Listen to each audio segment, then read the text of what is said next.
พรแม่แสงล่าหนองโบสถเจ้าฟังเทศเจ้าฟังอยู่นะแม่เนาะแม่ฟังตลอดเจ้าทุกตัวทุกองค์เลยจ้าแต่อนุเจ้ามันยินดีกับแม่เนอะแม่แสงล่าเนอะเจ้าแม่จ้าตาเจ้าแม่อเป็นนุโมทกำลังใจด้วยนะเจ้ายินดีเนอะเจ้าแม่จ้าตาเจ้ายินดีอนุโมทนาขอบคุณกับแม่เสียงล่าหนองอุโบสถ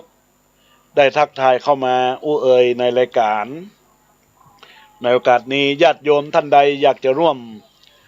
กองบุญในเรื่องของกฐินสามัคคีเพิ่มเติมมาได้ในญาติโยมและท่านทั้งหลายในโอกาสนี้ก็ขออนุโมทนาขอบคุณกับบรรดาญาติโยมที่ได้รับซองไปแจกที่ว่าอนุโมทนาขอบคุณกับทุกคนทุกท่านแล้วก็มีญาติโยมตั้งสายละปูนบ้านใจสถานตำบลอุโมงค์อำเภอเมืองจังหวัดละปูนก็รับซองไปแจกเป็นซองบุญซองกุศลก็อนุโมทนาขอบคุณญาติโยมเนอท่านใดอยากจะโทรศัพท์เข้ามาเอ่ยทักทายก่อนก็ได้บ่ได้ร่วมทำบุญเตี้ยก็ได้ก็จะได้ใจถูกกรรมใดก็ได้ในญาติโยมทั้งหลายกฐินจะมีการทอดในวันที่30ตุลาคมพุทธศักราช2565ญาติโยมก็มาร่วมกันก็ได้เนอวันที่30ตรงกับวันอาทิตย์ก็อนุโมทนาขอบคุณรู้สึกว่า30นี่มันตรงหลายที่หลายตังญาติโยมและท่านทั้งหลายก็เป็นบุญเป็นกุศลครับทุกคนทุกท่านที่ได้รับฟังรายการธรรมะสบายในช่วงบ่าย3 โมงทำกับพระบัวตองติดตามรับฟังกันได้วันพฤหัสและวันศุกร์เวลาบ่าย3 โมงถึง4 โมงบรรดาญาติโยมโทรศัพท์มาอู้จ่าอาตมาภาพเวลาเที่ยงบ่ายโมงไปไหนฮะพอดีว่าเป็นเวลาของพระมหาชัยหรือว่าท่านพระครูธรรมธรชัยพิชิตวัดพระธาตุดอยสุเทพผู้ช่วยศาสตราจารย์ด็อกเตอร์อาจารย์มจรเปิ้นรับรายการไปในช่วงเที่ยงถึงบ่ายโมงก็ขอแจ้งให้ศรัทธาญาติโยมได้เข้าใจตามนี้ตัวอนุโมทนาเนอะญาติโยมทั้งหลายที่ได้ทักทายเข้ามาไม่มีแม่จันเป็งไม่มีแม่อำพรกันนะไม่มีคุณโยมแสงจันทร์บุญธรรมอนุโมทนาขอบคุณกับคุณโยมกาญจนาศิรินแล้วก็อนุโมทนาขอบคุณกับแม่ชีนันอ้อย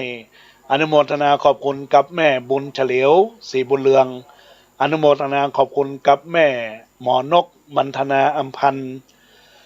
อนุโมทนาขอบคุณกับคุณโยมพินชลิยานิติประสาทอนุโมทนาขอบคุณกับ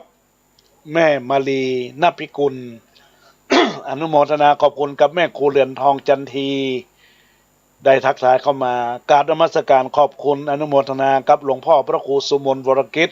เจ้าวาดวัดศรีไซมูลหนองไคเทวดาเจ้าเนอตีได้ทักทายเข้ามาแล้วก็ญาติโยมทักทายเข้ามาคุณโยมพี่เบิ้มเรืองวิริยะนันท์อนุโมทนาขอบคุณกับญาติโยมสาธุชนพุทธบริษัททั้งหลาย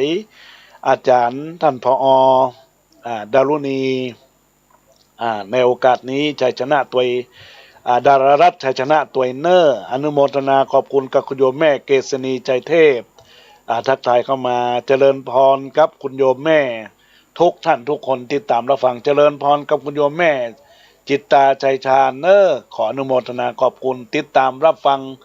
รายการธรรมะยามบ่าย3 โมงวันพฤหัสวันศุกร์ขึ้นวิทยุ96.0 เมกะเฮิรตซ์ทุกท่านทุกคนขอเจริญพ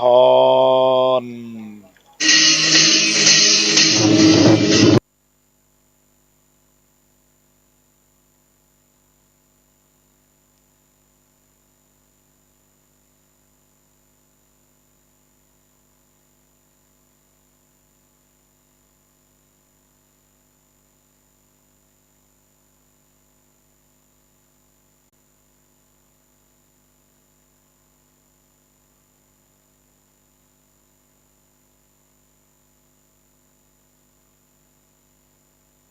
ความ